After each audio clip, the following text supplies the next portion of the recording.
Yes, as a navigator and operations officer, as the word says, I actually help navigate the ship and help in the day-to-day operations of the ship. And as an officer, you are, as a senior officer, you'll be training the junior officers, and as a junior officer, you will actually be physically doing the navigating, and the operation. That is the driving of the ship. You're working with other navies, you're working with other ships, you're working with helicopters, you're working with planes. So it's a pretty intense job. You got to have your wits about you, and yeah. Yeah, so in the Navy, what is it that you did on a day-to-day basis? Okay, your day-to-day routine, yeah. Because you're at sea, the ship's at sea for 24 hours a day. You may be at sea for weeks at a time. You break up the day by what they call watches. So that's you do a 4-hour watch. You do 4 hours on, 4 hours off. During that 4 hours on, like I said, you'll be navigating the ship. If you're an engineer, you'll be down the engine room. If you're an electrician, you'll be doing work like that.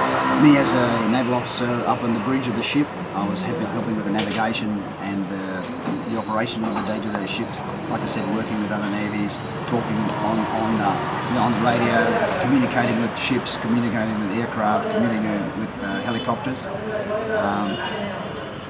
You're not at sea all the time, obviously, so you may do 1 or 2 years at sea as an officer. Then you come to a land-based job. During your land-based job, you may be involved with further training for yourself or training other people and other personnel. And that's what I was involved in, actually in training other personnel. Obviously, I had to do some training courses myself. So you may do 1 or 2 years that you do a land base, and then 2 years you go back to sea. But your day-to-day basis is basically, a 4-hour stint, you're 4 hours on, and then 4 hours off, you're doing things like domestics, like eating, sleeping, showering, that sort of thing. Yeah. And so what attributes would someone need to get into a job or field like this? Sure. I think the first thing is you've got to have self-discipline. I think it's very, very important because if you join the Defence Force, it's going to be, you have to have discipline. And if you have self-discipline, I think you'll be pretty right for the job ahead.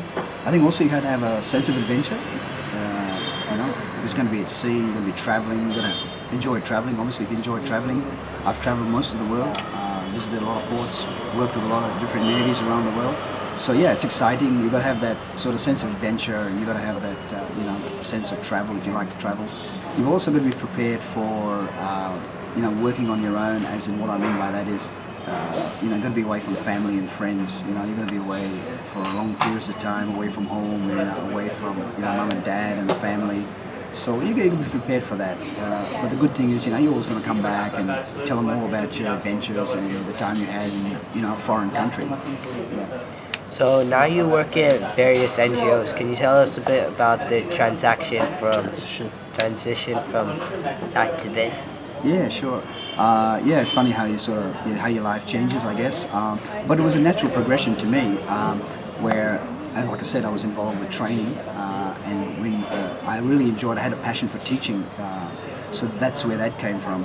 So when I left the Navy after 35 years, I started teaching. I took various courses in Australia on how to teach people. I then worked for, it wasn't an NGO, but actually worked for a community-based college, teaching immigrants who came to Australia from countries around the world. And that was my passion, teaching. I really enjoyed teaching. And then I got involved with the NGOs in India, because my background is I was actually born in India. We immigrated to Australia when I was a boy. And so I was coming back to my mother country and giving back a little bit to, the country that I was born in. And that is really, really exciting for me. That's a new phase in my life, and I find it very exciting. So, yeah. Yeah, thank you for being with us today. Our viewers will really enjoy this. Thank you, my pleasure.